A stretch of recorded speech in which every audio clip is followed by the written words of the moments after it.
Bonjour à tous. Je m'appelle Quentin Denis, je suis interne d'anesthésie et réanimation. Je suis en train de faire mon premier semestre en anesthésie au Crémin Bicêtre. Je vais vous présenter une présentation intitulée Rachis mise sur les infections de sites opératoires en chirurgie rachidienne, pour lesquelles j'ai été encadré par un vétérinaire que je remercie.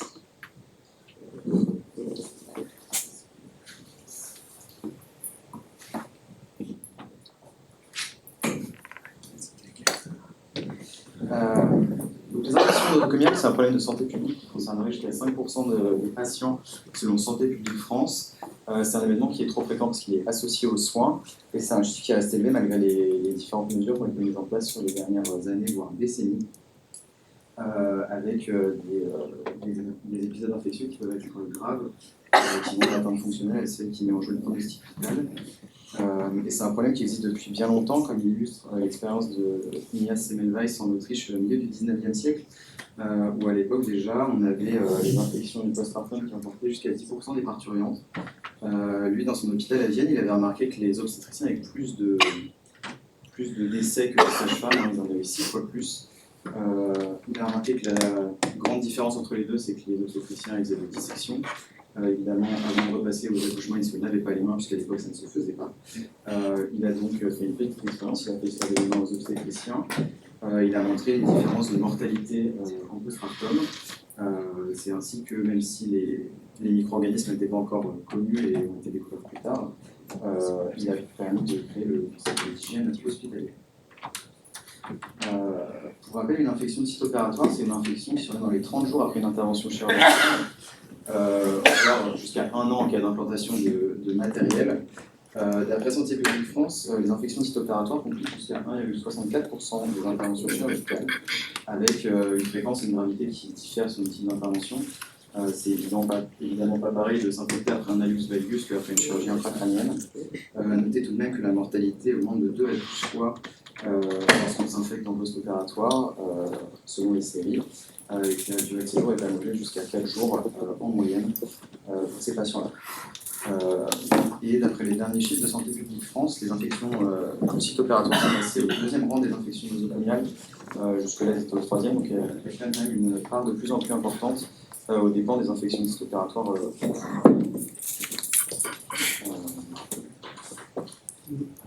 Donc évidemment, il y a différents facteurs de risque qui ont été mis en évidence, qui diffèrent selon le type de chirurgie, mais il y a des facteurs qui sont quand même bien établis pour tout type de chirurgie, notamment la classe ASA du patient, la présence d'une infection avant le passage du bloc opératoire, les âges extrêmes, la présence d'une obésité ou d'un diabète, le respect ou non des règles d'asepsie et l'antiprophylaxie, ainsi que la durée de séjour hospitalier avant intervention.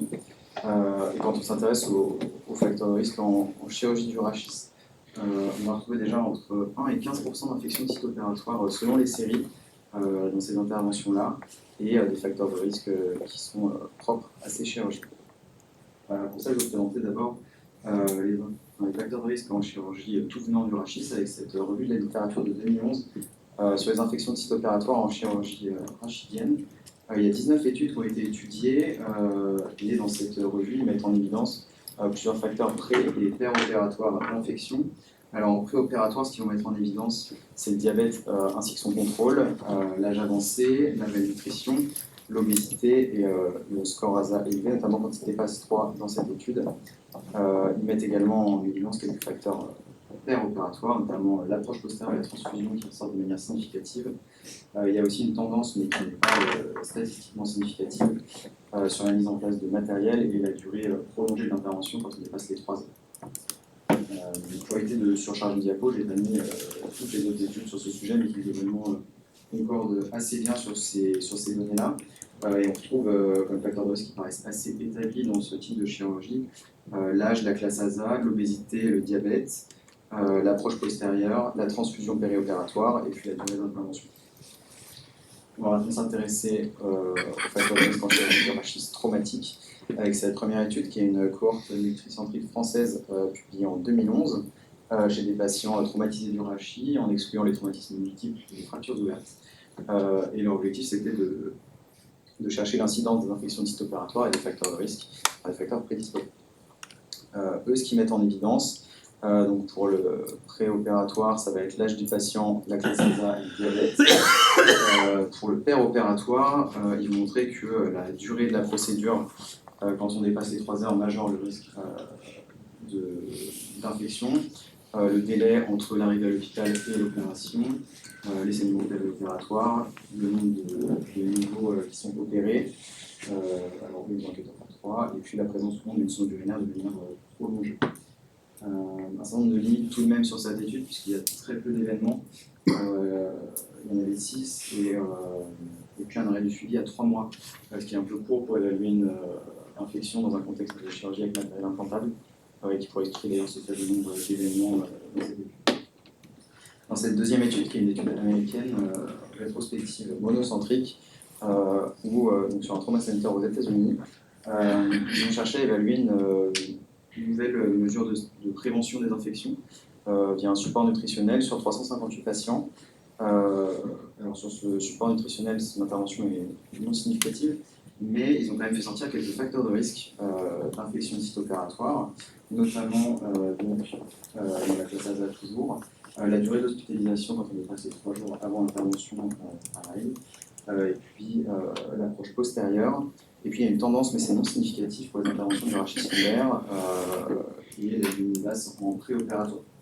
Alors ce qui ne ressort pas et qui est par contre peu cohérent avec le reste des études, c'est qu'eux, ils ne mettent pas en évidence l'IMC dans les facteurs de risque d'infection cytopératoire, ce qui pour le coup est quasiment une constante dans toutes les études sur le sujet. Maintenant qu'on a vu les infections cytopératoires et les facteurs de risque, on va voir les moyens de prévention qu'on a à notre disposition. Donc on va du plus simple, il y a l'hygiène des mains, le fait de travailler en stérile, l'optimisation des facteurs de risque qui sont modifiables, équilibrer un diabète, diminuer le temps d'hospitalisation, faire perdre du poids au patient, mais aussi d'autres mesures un petit peu plus spécifiques comme la vancomycine topique, la fermeture en vac et la mupirocine intranasale, et puis on parlera de prophylaxie. Donc la vancomycine en périopératoire, le rationnel c'est que dans les infections de site opératoire du rachis, on a une majorité de staphylocoques. L'antibioprophylactie recommandée d'ailleurs la céphazoline qui est actif sur ce type de germe, mais malgré tout on a une incidence d'infection qui reste élevée. Et donc il y a l'utilisation locale d'un antibiotique en périopératoire qui a été théorisée et testée donc sous la forme de 1 à 2 grammes de vancomycine pendant le bloc, pendant l'intervention. Notamment, tout ça a été étudié dans cette méta-analyse sur 50 articles, donc 5 essais contrôlés randomisés, qui étudient l'effet de la vancomycine sur le site opératoire pendant l'intervention en chirurgie du rachis. Ça groupe plus de 30 000 patients. Il montre une diminution significative des infections de site opératoire avec un odds ratio à 0,42 et un intervalle de confiance qui exclut 1. Ils ont fait une petite analyse complémentaire sur les patients avec implantation de matériel. Il y avait une trentaine d'études qui étudiaient ça aussi. Et ils voient que lorsqu'on met du matériel dans le patient, on diminue encore plus le risque d'infection de site opératoire. À noter tout de même que quand on s'intéresse juste aux essais contrôlés randomisés qui sont inclus dans cette étude, on a un résultat qui est non significatif. Et quand on regarde le détail des études en question, c'est des études qui sont bien faites, c'est contrôlé, c'est en double aveugle. Ils avaient suffisamment de puissance pour mettre en évidence ce qu'ils voulaient montrer comme différence. Donc au final, on a quand même sur ce sujet-là des données qui sont assez contradictoires et qui sont probablement de portable assez faible, raison pour laquelle c'est pas recommandé encore, et qu'il y a des gens qui adoptent la technique un peu de leur côté sur la base des études qu'ils lisent. Ici, notamment, les chirurgiens utilisent pendant les blocs opératoires. On va maintenant parler de la VAC, donc la Vacuum Assisted Closure. C'est un système qui met la plaie en dépression, ce qui permet une cicatrisation plus rapide et moins septique. Et ça a montré un bénéfice sur des modèles animaux. On voit la vascularisation sur le site en diminuant le nombre de bactéries au niveau de la plaie. Et donc, dans cette étude sortie en 2023, qui étudie des patients aux États-Unis, ils ont cherché à regarder la différence dans l'incidence des infections entre une fermeture par vac et des soins locaux classiques. Et ils ont mis un petit plus avec une étude un peu économique de cette technique. Et donc une réduction des infections de site opératoire avec une réduction qui est significative avec un petit p à 0,021. Donc dans les réductions, on s'infecte moins. Par contre, quand on regarde chez les patients infectés, on n'est pas moins repris au bloc opératoire. Là-dessus, c'est non significatif. Et puis en ce qui concerne la réduction des coûts, c'était fait aux États-Unis avec le système de santé qu'on connaît, mais ça reste une donnée qui est intéressante vu le poids de l'économie de la santé chez nous. Il retrouve une franche diminution des coûts quand on utilise la VAC tout de suite, plutôt que de traiter une infection, qu'elle soit traitée de manière chirurgicale. Et aussi une deuxième étude qui est une méta-analyse sur 8 études avec un essai contrôlé randomisé par plus de 1000 patients qui étudient également l'effet de la VAC sur l'incidence des infections opératoires en chirurgie du rachis.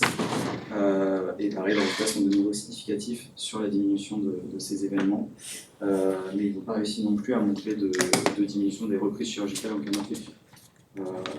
Mais sur ça, c'est peut-être aussi par manque de puissance, parce que finalement, déjà que les infections sont pas si fréquentes, la reprise chirurgicale est encore un peu moins, il manque un petit peu là-dessus.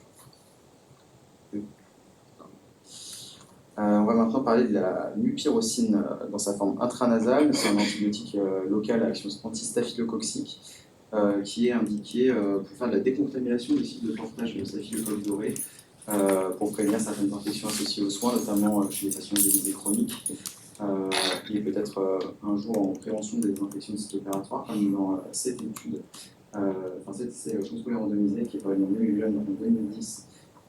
C'est une étude faite aux Pays-Bas sur 960 patients qui, alors arrivés à l'hôpital pour une intervention de chirurgie programmée, ont eu un dépistage du portage de staphylocoque dans le nez. Si le dépistage était positif, ils étaient inclus soit dans un groupe de mupirocine pendant 5 jours, soit dans un groupe placebo. Et on étudie ensuite le taux d'infection à stade doré en faisant le détail des types d'infections. Et ils ont montré qu'on diminue franchement les infections à staphylocoque doré, et notamment les infections de sites opératoires avec un risque relatif à 0,21 pour ce type d'infection. Là-dessus, il y a beaucoup de données qui existent sur la mupirocine et qui ont poussé certains hôpitaux à utiliser ce type de procédure. Mais c'est des données qui vont un peu dans tous les sens, avec un avis du Haut Conseil de la Santé publique en 2009 qui ne préconisait pas son utilisation en disant que les données à disposition étaient probablement de niveau de preuve un peu trop faible. Et on peut voir, il y a certaines études, il y a une étude de 2020 réalisée par la HEGP et l'hôpital Beaujon, où ils montrent une franche réduction des infections de sites opératoires avec la mupirocine.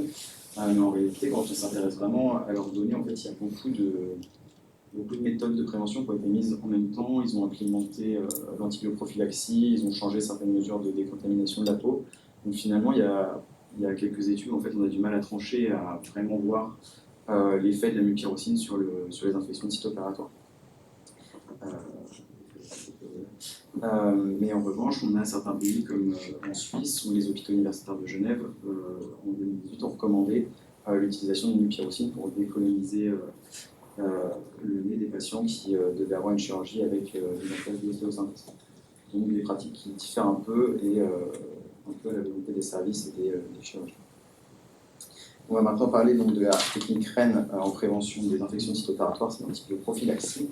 Antibioprophylaxie pour laquelle l'ASFAR a mis des recommandations en 2017 et revue en 2018, en rappelant leur intérêt dans les interventions de classe 1 et 2 d'Altemeyer, donc c'est les interventions propres et propres contaminées, puisque la classe 3 et 4 relève de l'antibiothérapie. Il rappelle également l'importance du timing de cette injection, avec de très nombreuses études qui montrent que si l'antibioprophylaxie n'est pas faite avant l'incision, elle a beaucoup moins d'intérêt. Il rappelle qu'il faut la faire dans l'heure ou les 30 minutes avant l'incision. De plus, il rappelle que l'injection d'antibioprophylaxie doit se faire en péropératoire quasi uniquement. Il y a de très rares situations où on peut prolonger 24 heures, voire 48 heures sur certaines chirurgies maxillofaciales ou des amputations de membres et des traumatismes oculaires, mais c'est des indications très rares. Et en tout cas, en chirurgie du rachis, il n'y a aucune indication à continuer en sortant du bloc l'antibioprophylaxie. Et puis, il rappelle évidemment que l'antibioprophylaxie doit se faire avec un spectre qui doit être adapté aux micro-organismes les plus fréquemment vus en pratique clinique, en se basant sur les données épidémiologiques, sur l'épidémiologie locale du service ou de l'hôpital, et puis sur l'écologie du patient. En chirurgie rachidienne, l'antibioprophylaxie recommandée, c'est la céphazoline, puisqu'elle a une vraie efficacité des grammes plus, notamment les stades qui font la majorité de ces infections, comme on le voit dans ces données de Santé publique France, qui montrent vraiment une très grande part des coccygrams plus dans les infections du rachis. Cependant, on peut voir, notamment en chirurgie traumatologique, qu'on a quand même beaucoup de grammes moins, jusqu'à presque 30% d'infections avec des bacilles grammes négatifs. Et on peut se poser donc la question de rajouter une molécule pour couvrir le trou dans le spectre de la céphazoline, parce que passer à côté de ce type de molécule, il y a une équipe qui s'était fait cette réflexion et qui avait fait une étude rétrospective pour juger justement de la microbiologie des patients qui s'infectaient en chirurgie du rachis. Ils avaient trouvé également que, alors c'est des patients qui sont aux États-Unis, donc ils ont une écologie un peu particulière, il y avait énormément de bactéries multirésistantes, il y a des ERV, des choses comme ça, mais en tout cas ils retrouvent quand même alors beaucoup de staphylocoques, mais ils retrouvent aussi jusqu'à pareil 30% de bacilles grammes négatives dans leurs infections. Et ils montrent que plus on est distal sur l'intervention du rachis, donc notamment en lombaire et en sacré, on se retrouve à quasiment 40% de bacilles grammes négatifs qui vont pas être suffisamment couverts par la céphazole. En conclusion, je rappellerai que les infections cysto-opératoires, c'est des éléments qui sont rares, mais qui restent quand même très graves, avec des conséquences qui peuvent aller de la prolongation du séjour à l'hôpital à la réintervention chirurgicale, voire au décès. Mais c'est des éléments qui sont évitables, puisqu'on connaît les facteurs de risque, et pour certains, ils sont modifiables. Contrôler un diabète, faire baisser le poids d'un malade, raccourcir le temps de prise en charge une fois arrivé à l'hôpital. On peut jouer là-dessus, et puis on a également de nombreuses mesures préventives qu'il faut savoir combiner, que ce soit l'antibioprophylaxie, la recherche et le traitement d'un portage de staphylocoque, la vancomycine ou la fermeture en plaque. Et le tout également en favorisant la collaboration entre chirurgiens et anesthésistes pour que tout puisse rouler mieux possible. Merci.